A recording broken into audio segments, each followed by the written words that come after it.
वास्ते ये जो वीडियो है ये ज्योमेट्रिकल प्रोग्रेशन यानी कि जीपी को अंडरस्टैंड करने के लिए जो बुक की जो एक्सरसाइज है उसका सॉल्यूशन है। जीपी जो है हमारे पास एक सीक्वेंट एंड सीरीज़ में एक सीरीज़ आती है जिसमें कि कॉमन रेशो होती है। यदि हम जीपी को डिफाइन करें तो फर्स्ट टर्म ए होती है और कॉमन रेशो उनमें आर होती है, और जनरल जीपी बनानी है तो हमारे पास a r square so on, और जो nth टर्म है वो a are n raise to power n minus one है, जिसको हम टी एन भी कहते हैं। First term a, common ratio ये। सो ये 12 क्वेश्चन हैं और जो उसके सब पार्ट्स हैं। First question, find the eighth term of the series. देखो सीक्वेंस एंड सीरीज होता है। सीक्वेंस का मतलब एक पर्टिकुलर ऑर्डर में, सीरीज का मतलब उस ऑर्डर की एडिशंस हैं। तो टर्म से डिफाइन होता है कि ये कौन सी पर्टिकुलर सीक्वेंस है, जब उसको ऐड करें तो कौन सी सीरीज़ है। तो हमें पता है कि टी एन का फार्मूला होता है a are raise to N minus one. तो सिंपल यहाँ पे क्या चाहिए होता है, सिंपल यहाँ पे चाहिए होता है ए फर्स्ट टर्म और कॉमन रेशो आर। तो टी एट की बात करें तो T a are r raise to r eight minus one यानी कि ए आर सेवन। नेक्स्ट इस वीडियो में देखेंगे कि मैंने कई प्लेसेस पर सीधे ही लिखा है। यदि टी एट कर रहे हैं तो आर की जो वैल्यू है एक कम होती है, ए आर टू सेवन। यहाँ पे ए की वैल्यू कितनी है, फर्स्ट टर्म 4। आर की वैल्यू क्या है, second term divided by first term, या ये बोलो कि third term divided by second term, common ratio. This is the 3। इसमें वैल्यू पुट करते हैं, ये 4, ये 3 की वैल्यू पुट की, 3 को 7 टाइम मल्टीप्लाई किया, ये आया 2187। इसको 4 से मल्टीप्लाई किया, we get the answer. This is the first question. Second question same ऐसे ही है, find the six term of this series. तो इसमें फर्स्ट टर्म क्या है, 81, और आपके पास आर क्या है, 27/81 यानी कि 1/3। तो T6 किसके बराबर आएगा, ए आर रेज टू 5। इसलिए मैं बोल रहा था कि पहले ही कर दिया, because formula r N minus one होता है। तो यहाँ पे 5, 81 पहली टर्म लिखी, 1/3 रेज टू 5 लिखा। 81 का मतलब बच्चों होता है 3 रेज टू 4, यानी कि 3 को हम 4 बार मल्टीप्लाई करें तो इसको पावर में कर दिए, सो दैट कि आप आसानी से उन चीज़ों को समझ पाओ। तो ये 3 रेज टू 5 है, ये 3 रेज टू 4 है, ये जो 4 और कट गए तो हमारे पास कितना बचा, सिर्फ 3 रेज टू 1 यानी कि 3 ही बचा है। ठीक है। सो अब 2B क्वेश्चन में करें तो find the 50 term of the series 4 8 16।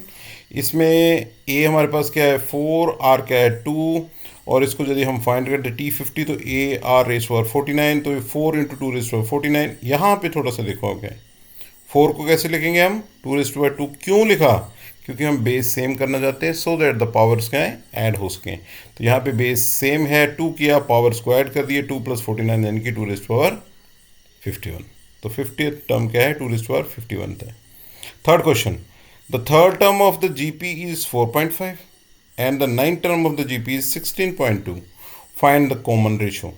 मान लेते हैं कि कॉमन रेशो फर्स्ट टर्म ए है, कॉमन रेशो क्या है आर है। तो T3 किसके बराबर होगा, ए आर स्क्वायर, यानी कि दिया क्या गया, ए r square is equal to 4.5। इसको इक्वेशन 1 मान लेते हैं। और T9 क्या है, obviously a r raise to 8, ये कितना दिया है 16.2। इसको इक्वेशन 2 मान लेते हैं। सिंपल है, इसको इक्वेशन इसलिए मान रहे हैं ये समझाने के लिए आपको कि इक्वेशन 2 को इक्वेशन 1 से डिवाइड करना क्यों करना है, सो दैट ए कट जाए, आर जो है जितनी टर्म कटनी है कट जाए। ए इसकी left hand side a r raise to 8 लिखा, फिर इसकी left hand side a r raise to 2 लिखा। यहाँ से देखो ए कट गया है और आर के 2 है, यहाँ 8 है, तो कितना बचा ए ये राइट हैंड साइड वाली वैल्यू है 16/2 4.5। तो ये क्या है, आर रेज़ टू 6, बाकी कट गया। और इधर क्या आया, मैंने डेसिमल को ख़त्म कर दिया है। डेसिमल को ख़त्म करने के बाद ये 0.2 है, ये 0.5 है, ऑब्वियसली डिवाइड बाई 10 होगा। इसके भी डिवाइड बाई ऊपर चला जाएगा, 10 कट जाएगा, यानी कि 162.45। तो ऑब्वियसली इसको डिवाइड करके 3.6 आ रहा है, ये साइड में करके किया हुआ है इसको। ठीक है। सो उसके अकॉर्डिंग क्या है, हमारे पास वैल्यू है 3.6 raise to power 1.6। This is third question. Fourth question पे चलते हैं। Find the 12 term of the GP whose first term is 3, second term is -6। पहली टर्म 3 है, सेकेंड टर्म -6 है, तो इजीली निकल जाएगा ये। तो ए कितना हो 3 पहले टर्म, कॉमन रेशियो कितनी हुई सेकेंड टर्म कितनी दी हुई यहाँ पे -6/3 यानी कि -2। और कौन सी टर्म निकालनी है 12th टर्म, तो ये ओबियसली वही फार्मूला AR⁻n-1, 12 - 1 किया तो ये 11, यानी कि ए की वैल्यू पुट की वो 3 है, आर की वैल्यू पुट की वो -2 है, raised power 11। 2 raised to power -2 raised power 11 करेंगे तो ये माइनस का आएगा, इसलिए मैंने माइनस पहले लिख दिया 3, और ये कितना है 2048 मल्टीप्लाई करेंगे तो माइनस के 6144। This is okay. Now understand करिए फिफ्थ क्वेश्चन को। ये थोड़ा सा इंटरेस्टिंग है क्योंकि इस क्वेश्चन में जीपी तो है पर साथ में क्वाड्रेटिक इक्वेशन भी इस क्वेश्चन में आ जाता है, तो इस क्वेश्चन की इंपॉर्टेंस बढ़ जाती है because in one question the examiner ask for the understanding of GP as well as quadratic equation। तो क्वेश्चन क्या है, first term of GP is 1, the sum of the third and the fifth term is 90, find the common ratio of the GP। तो पहली term कितनी है 1, और मान लेते हैं कॉमन रेशियो R है, तो T3 + T5 ये दिया है = 90। T3 का मतलब है AR², T5 का मतलब है AR⁻4 यानी कि 90। ए की वैल्यू 1 है, यहाँ भी ए की वैल्यू 1 पुट की तो कुछ भी नहीं आया, तो ये बना हमारे पास R⁻4 + R² - 90 = 0। बच्चों यहाँ पे देखो ये क्वाड्रेटिक इक्वेशन तो आपको नहीं नज़र आ रही है बिकॉज इसकी डिग्री 4 है, बट इसको सॉल्व करने के लिए, इसको क्वाड्रेटिक इक्वेशन बनाने के लिए हम क्या करते हैं कि R² को x मान लेते हैं। यदि x मानेंगे तो क्या बन जाएगा, R⁻4 है तो ये क्या बन जाएगा x², ये R² है तो ये क्या बन गया x - 90। तो ये क्वाड्रेटिक इक्वेशन बनी, बाई फैक्टर करते हैं तो ये x का कोफिशिएंट को है 1 है तो 10 - 9 कर लेते हैं बिकॉज 10 × -9 -90 बनते हैं। नेक्स्ट स्टेप में ब्रैकेट को ओपन किया, x² + 10x - 9 - 90 = 0। अब पहले दो फैक्टर में कॉमन क्या है हमारे पास x है, तो यहाँ से लिया कॉमन तो x + 10 रह गया, -9 कॉमन लिए तो अगेन x + 10 रह गया। अब इन दोनों टर्म्स में कॉमन क्या है हमारे पास x + 10, और यहाँ पे फर्स्ट फैक्टर में x रहा, दूसरे फैक्टर में -9, तो सॉरी ये 10 लिख दिया है, यहाँ पे 0 आएगा, 1 करेक्शन। ओके, सो x + 10 = 0, x - 9 = 0। तो इसका मतलब क्या है x = -10 और x = 9। x -9 को रिजेक्ट करते हैं बिकॉज हमारे पास जो वैल्यू है x की उसका अंडर रूट यदि करेंगे हम तो उसको कंसिडर नहीं करेंगे हम बिकॉज x R² = x है। ओके, सो हमारे पास क्योंकि किसी भी टर्म का स्क्वायर नेगेटिव नहीं होता तो इसलिए इसको रिजेक्ट कर दिया, तो x की वैल्यू क्या कंसिडर कर रहे हैं हम 9, यानी कि x हमने क्या माना था R², और r की वैल्यू कितनी आ गई +-3। कोई डाउट तो नहीं, -3 का स्क्वायर भी 9 होता है और 3 का स्क्वायर भी 9 होता है। चलो 6 क्वेश्चन पे चलते हैं। सो fourth, 9th and 14th term of the GP are x, y, z, show that by square is equal to zx। तो एक थ्योरेटिकल सा क्वेश्चन है, तो वेरी सिंपल कि मान लेते हैं फर्स्ट टर्म वही AR कॉमन रेशो, T4 क्या है x दिया है, T9 क्या है y दिया है, T14 क्या है z दिया है, गिवन है। T4 का मतलब क्या होता है AR3, T9 का मतलब क्या होता है AR⁻8 और T14 का ये गिवन क्या है y² = zx। बस कुछ नहीं करना है, x y z की वैल्यू इसमें पुट कर देनी, फिर देखना कि राइट हैंड साइड और लेफ्ट हैंड साइड बराबर आते हैं या नहीं। तो यहाँ पे y की वैल्यू पुट की AR⁻8 का होल स्क्वायर, AR⁻13 × AR⁻, ठीक है, ये y की वैल्यू है, ये z की वैल्यू है और ये x की वैल्यू है।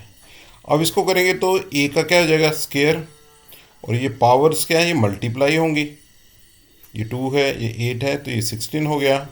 राइट साइड में एक ये है एक ये है तो a² हो गया, यहाँ पे R² बेस सेम है तो पावर क्या हो जाएंगी ऐड। तो ऐसे नहीं करना कि 13 × 3 कर देना, नहीं, bases are same powers are added.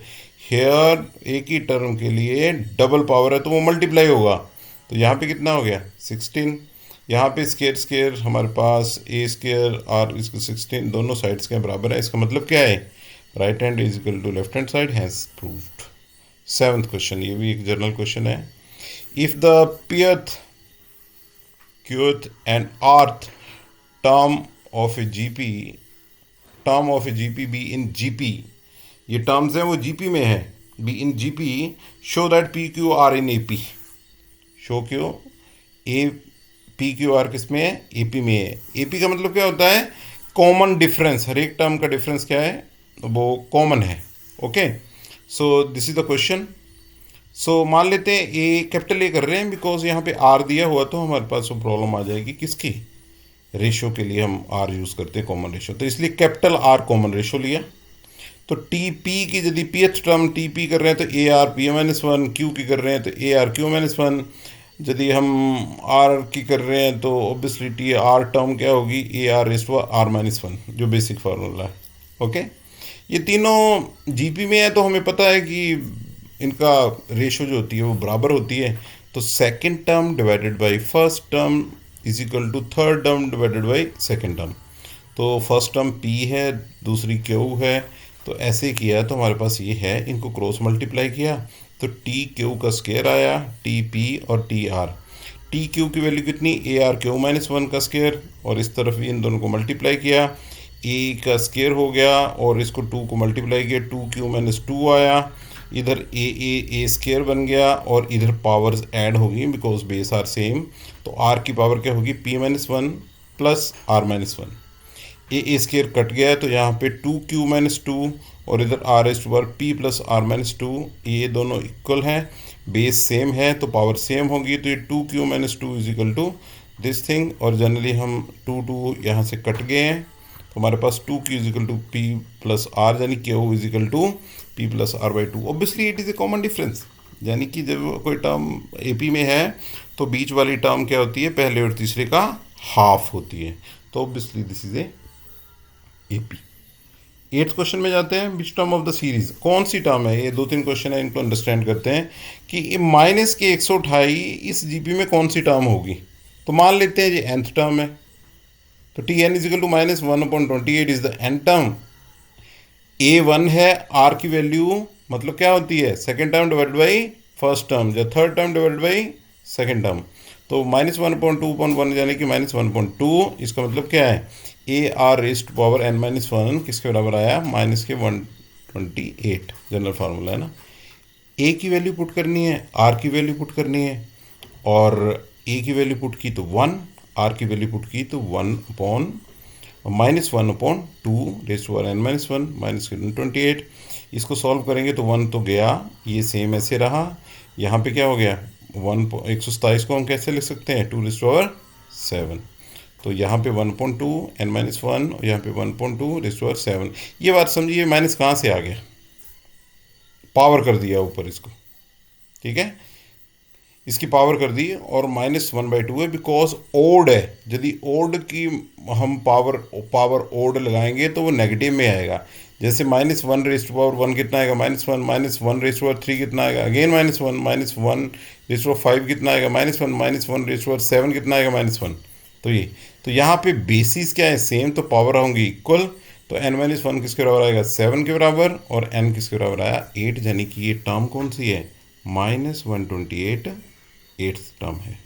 Okay, बिल्कुल सेम क्वेश्चन नाइन्थ वन और टू है। नाइन्थ वन को देखते हैं, सेम वही प्रोसीजर, पहली टर्म 18, दूसरी टर्म माइनस 12, तीसरी 8, और बताओ 512 बटा 789 कौन सी टर्म है। तो मान लेते हैं वही कि ये nth टर्म है, यदि इसको nth टर्म मान रहे हैं तो अब हमारे पास a की वैल्यू कितनी, 18, r की value minus 12/18 is equal to, यहाँ पे माइनस के 2/3, 6 दूनी 12, 6 तिये 18, 6 2 12, 6 3 जा 18, तो टी एन nth टर्म मान लेते हैं तो क्या आ गया, A R N minus one 512/729, 18 ऐसे लिख दिया, minus 2.3 raise to R N minus one, A R की वैल्यू डाल दी, ये किया, यहाँ पे किया माइनस 2.3 एन माइनस वन, और इस तरफ हम 18 को दूसरी तरफ ले गए हैं, यहाँ पे लेफ्ट हैंड साइड में मल्टीप्लाई कर रहा है, ऑब्वियसली राइट हैंड साइड में जाके क्या करेगा, ये डिवाइड करेगा, पर इसको मैंने बेसिक प्राइम फैक्टर बना के उस फॉर्म में लिखा है। आपको पता है कि 18 किसके बराबर होता है? 2 × 9। इसका क्या मतलब है? 2 × 3⁻²। तो ऑब्वियसली यहाँ पर क्या आ गया? 2 3। अब देखो क्या है, ये 2 है, 2⁹ है, तो यहाँ से 9 जो है एक कम हो जाएगा, ये 8 हो जाएगा। ये 6 है तो 2 इसमें ऐड हो गए तो कितना आ गया? 8 आ गया, बराबर पावर आ गई। अब देखो मैंने माइनस लगा दिया यहाँ पर, बिकॉज -1 का जब हम स्केयर करेंगे तो पॉजिटिव ही आता है, सो दैट कि इसको बेस को बनाने के लिए, ठीक है। बेस सेम हो गए, पावर इज इक्वल होगी, n-1 इज इक्वल टू 8 और n की वैल्यू कितनी आ गई? 9, यानी कि ये 9th टर्म है। 9th का सेकंड पार्ट करते हैं, वही 64 कौन सी टर्म है? Tn मान लेते हैं कि nth टर्म 64 है, a की वैल्यू 2 है, r कितना आया? Second term divided by the first term, ये कितना आ गया? √2। अब इसी फार्मूले को अप्लाई करते हैं, ये a की वैल्यू, ये r की वैल्यू, 2⁻64 क्या होता है? 2⁻6। और यहाँ पे √n-1 2⁵ इस स्टेप को देखिए जरा, √2⁻n-1 लेफ्ट हैंड साइड बिल्कुल सेम वैसे है, राइट हैंड साइड में मैंने 2 को क्या लिख दिया? अंडर का स्केयर, √2 का स्केयर, तो ऑब्वियसली ये अंडर और 2 कट जाएंगे, 2 ही होगा, बट बेस को सेम करने के पॉइंट ऑफ व्यू से लिखा है कि 2 आया। अब क्या हो गया? 2 × 5 क्या हो जाएगा? 10। अगेन यहाँ पे बोल रहे हैं पावर ऐड नहीं करनी है, 5 + 2 7। यहाँ पर एक ही टर्म की एक पावर है और उसकी और पावर है, तो ये पावर मल्टीप्लाई होती है। यहाँ पे बेस सेम हुआ, n-1 = 10, n = 11। वैसे ही बिल्कुल सेम नेक्स्ट क्वेश्चन है, इसमें 729 है और आपके पास a की वैल्यू 3 है, r की value second term divided by first term √3 है। सेम ऐसे किया, 3:5, वहाँ ऊपर 2 था, यहाँ पे 3 है, सेम हमारे पास सेम आंसर आ रहा है 11। देख लें इसको, यदि कोई क्वेरी या क्वेश्चन है तो आप कमेंट में डाल सकते हैं, बिकॉज क्वेश्चन सेम ही है। हाँ, अब चलिए 10th पे। 10th क्वेश्चन ये बोल रहा है कि find the GP who second term is 100, fourth term is 1। Okay, GP find करनी कि टोटल जीपी हमारे पास है क्या। तो मान लेते हैं फर्स्ट टर्म ये कॉमन डिफरेंस r है, T2 कितना दिया हुआ है? सेकेंड टर्म 100, T4 कितना दिया? 1। अब T2 का मतलब होता है AR = 100, T4 का मतलब होता है ARQ इसके बराबर 1 के बराबर। तो ऑब्वियसली इक्वेशन 2 को 1 से डिवाइड किया, क्यों किया? क्योंकि ये r की पावर ज़्यादा है, इसलिए 1 से करते हैं। तो ARQ divide by AR = this thing, r² = 1/100, r क्या आ गया? √1/100, इसका मतलब r की वैल्यू 1.10। 1.10 पुट कर देते हैं क्वेश्चन नंबर 1 में, तो यहाँ से क्या निकल जाएगा हमारा? a। एक अच्छा क्वेश्चन है ये, ओके। यानी कि AR = 100 है, तो r की वैल्यू 10 पुट दी, तो a क्या आ जाएगा हमारे पास? 10 उधर क्रॉस मल्टीप्लाई करेगा 1000। अब जीपी क्या होती है? a, AR, AR², ARQ and so on. a की वैल्यू पता है हमें, AR 1000 × 1.10, 1000 × 1.10 का स्केयर, इसको क्रॉस किया तो बच्चों एक जीरो कट गई तो 100 बन गया, यहाँ से 2 जीरो कट गई, ये 10 बन गया। ऐसे आगे करेंगे तो 1 आएगा, और आगे करेंगे तो 1.10 आएगा, ऐसे जीपी चलती जाएगी। अब लास्ट के 2 क्वेश्चन हैं, तो इस क्वेश्चन को देखते हैं। The second term of the GP is 24, fifth term 81, find the series and 12th term. बताओ, इसमें 12th टर्म भी डाल दी, इस क्वेश्चन को थोड़ा सा बढ़ा दिया, ओके। सब कुछ फाइंड करने के बाद 12th टर्म को भी हमने फाइंड करना है। तो T2 कितना है? 24, T5 कितना है? 81। तो T2 का मतलब होता है AR, T4 का मतलब होता है, T5 का मतलब होता है AR4 = 81। डिवाइड किया, A कट गया, RQ 27/8, इसको किया तो हमारे पास 3.2 का क्यूब, बेस पावर्स ये ऊपर वाले 3 काट दिए, r की वैल्यू 3/2। इसी वैल्यू को हमने पुट किया किस में? इक्वेशन 1 में। तो हमारे पास a की वैल्यू कितनी आ गई? a की वैल्यू हमारे पास 16 आ गई, ओके। ये तो क्लियर ही है आपको। ये 3 है 24 है, तो 24/3 × 2 यानी कि 3 8 24 is 16। ये हमारे पास जीपी होती है, पहली टर्म 16, दूसरी term AR 16 × 3.2 24, next term A R square यानी कि 16 इंटू 3.2 का होल स्केयर, ये होता 9.4, इसको काटा तो ये 36, ये basic calculation. A R Q 16 into 3.2 का 3, ये 16, ये 27/8, 8 8 टू 16, 27 इंटू 54।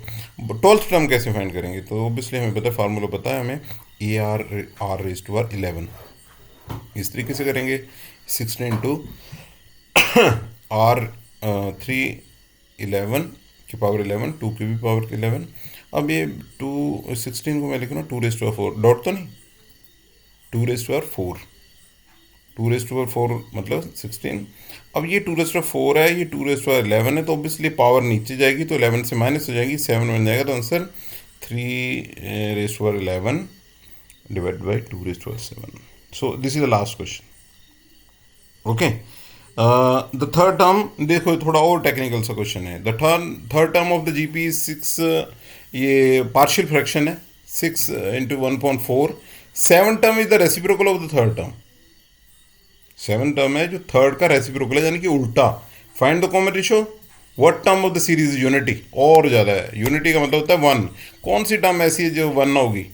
T3 6 इंटू 1.4, इसको स्ट्रेट किया तो क्या आया, सिंपल फ्रैक्शन में बनाया तो 6 4 जा 24 प्लस 1 25.4। 7 टर्म किसके बराबर दी हुई है, 1/T3। T3 कितना है 25.4। जब ऐसा किया तो ये आ गया A R raise to power 6 is equal to 4.5। तो ऑब्वियसली वही प्रोसेस करते हैं जो ऑलरेडी हम करते हैं कि इक्वेशन 2 को 1 से डिवाइड करते हैं। हमें क्या मिलता है, वी गेट ए आर के raise to power 6, A R, ये जो आपको दिख रहा है काटा है इसको, है ना, ए और ए को काटने के बाद, है ना। तो ए आर यहाँ पे स्केयर आया है, तो ए राज टू 4, यहाँ पे 4.5, और यहाँ पे ना डिवाइड आना है, जो मल्टीप्लाई लिख दिया है ना, 25/4 है ना, ये डिवाइड आएगा 25/4। ओके, हाँ, इसको किया है, ये 4.25 ऐसे लिख दिए, ये रिवर्स हो जाता है, यानी कि 4 ऊपर चले गए, 25 जो 25 है वो नीचे आ गए। अब इनकी मल्टीप्लिकेशन करेंगे तो हमारे पास उस पॉइंट ऑफ व्यू से बना लेते हैं, सो दैट कि हम पावर्स को काट सकें। तो ये 4 क्या होता है 2⁻², ये 4 क्या होता है 2⁻², 25 क्या होता है 5⁻²।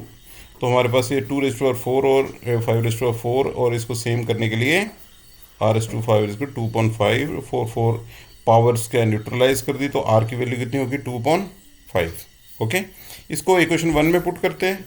तो इक्वेशन 1 में पुट करेंगे तो हमारे पास है कि 2.5 रेज स्क्वायर 24.5.4, तो ये आ गया a इंटू 4/25।